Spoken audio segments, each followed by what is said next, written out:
আসসালামু আলাইকুম। আমি আছি আপনাদের সঙ্গে বদরুল আলম ভূতের গল্প নিয়ে আড্ডা দেওয়ার জন্য। আমি আছি সপ্তাহে 3 দিন ঠিক রাত 10টায়। যারা ভূতের গল্প পছন্দ করেন তারা আমাদের ইউটিউব চ্যানেলটি সাবস্ক্রাইব করে সঙ্গে থাকুন। আমাদের চ্যানেলটির নাম বদরুল খান ভূতের গল্প। আপনি একটু ভেবে দেখুন, আপনি কোনো একটা স্থান থেকে মধ্যরাতে কাজ শেষ করে ঘরে ফিরছেন, আর তখনই আপনার সাথে ঘটে গেল ভয়ানক কোনো একটা ঘটনা। এমন ভয়ানক ঘটনা আমরা তুলে ধরছি আমাদের ইউটিউব চ্যানেলে। আর এমন ভৌতিক গল্প জানা থাকলে বা আপনার সাথে ঘটেছে এমন কোনো ঘটনা থাকলে এখনই লিখে পাঠিয়ে দিন আমাদের কাছে মেসেজ করতে পারবেন ফেসবুক, জিমেল, হোয়াটসঅ্যাপে। ফেসবুক বদরুল খান, জিমেল khanbidi034@gmail.com, এছাড়া হোয়াটসঅ্যাপ 01531334096 এই নাম্বারে। চলুন তাহলে আজকে শুনে আসি নতুন একটি ভৌতিক ঘটনা।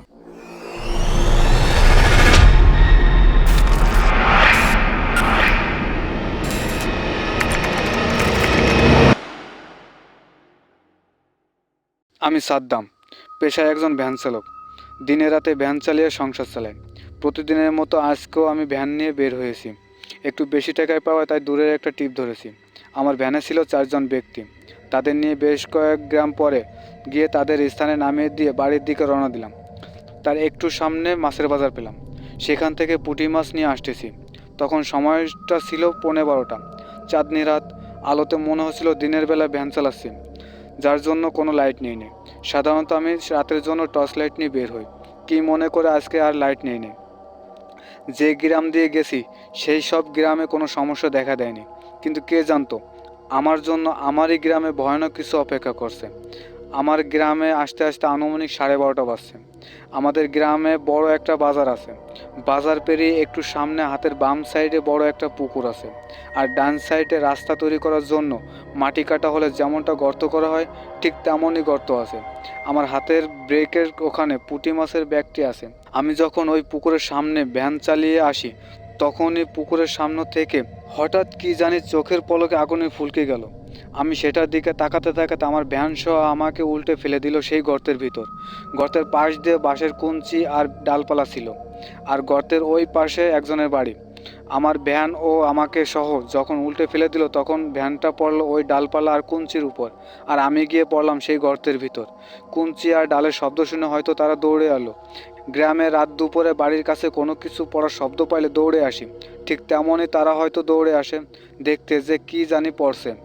সবাই লাইট নিয়ে দৌড়ে আসে, দেখে আমি গর্তে পড়ে আছি আর আমার ভ্যান কঞ্চির উপর। তারপর কয়েকজন মিলে আমাকে সহ আমার ভ্যান তুলে বলে, আরে সাদ্দাম, তুই এত রাতে কোন জায়গা থেকে আসলি? পরে আমি বললাম আমি উদয়পুর গেছিলাম, সেখান থেকে ফিরছি। হঠাৎ আমার সামনে আগুনের ফুলকি এসে পড়ে। আমি দেখতে গেছি তখনই আমার ভ্যান সহ আমাকে উল্টে ফেলে দিছে। তোমরা যদি ভাই না আসতা তাহলে আজকে কিছু একটা হয়ে যেত আমার সঙ্গে। একটা কথা বলে রাখা ভালো, আমি যে জায়গায় পড়েছি তার অপর পাশে একটা বড় পুকুর আছে, আর সেখানে কেউ গোসল করা তো দূরের কথা, জামা কাপড়ও ধয় না। আমাদের গ্রামের অনেক মুরব্বী সেই পুকুরে দেখছে যে এশার নামাজের পরে, আবার কেউ দেখছে 11:15টার দিকে, আবার কেউ দেখছে ফজরে আজানের একটু আগে। ওই পুকুরে বেশ কয়েকজন মিলে গোসল করছে, সবাই সাদা কাপড় পরা, আর পাড়ে দাঁড়িয়ে ছোট বাচ্চা লাফালাফি করছে। এখন পর্যন্ত কেউ সূত্রপাত বের করতে পারে নাই কেন বা কী কারণে ওই পুকুরে এই সব দেখা যায়। আজও সেই সব অজানায় থেকে গেল। কিছু কিছু সময় আছে যে সময় খারাপ কিছু বা আগুনের ফুলকি দেখা যায়, এমনটা অনেকেই দেখছে, আমি নিজেও দেখছি। আমাদের গ্রামে মধুমতি নদী এবং নদীর পাড়ে শ্মশান আছে। মাঝে মধ্যে দেখি নদীর ওই পাড় থেকে আগুনের ফুলকি এসে শ্মশানে গিয়ে পড়ে। আমরা আসলে অনেক কিছু গুরুত্ব দেই না, তবে এটা মাথায় রাখতে হবে, খারাপ কিছু সামনে পড়ে গেলে সাদ্দাম ভাইয়ের মতো ঘটনার সম্মুখীন হতে হবে।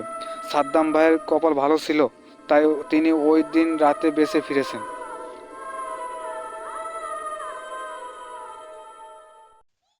আমাদের ভূতের গল্প সিরিজগুলো আপনাদের কাছে কেমন লেগেছে কমেন্ট করে জানাবেন। এমন ভৌতিক গল্প পেতে চ্যানেলটি সাবস্ক্রাইব করবেন, আর পাশে থাকা বেল আইকন বাটনটি ক্লিক করে রাখবেন, যাতে ভিডিও প্রকাশ করার সঙ্গে সঙ্গে আপনি পেয়ে যান।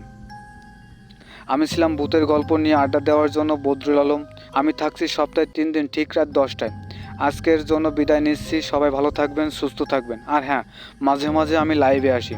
আমার লাইভে যুক্ত হলে কমেন্ট করে জানাবেন আপনার মন্তব্যগুলো। খুদা হাফেজ।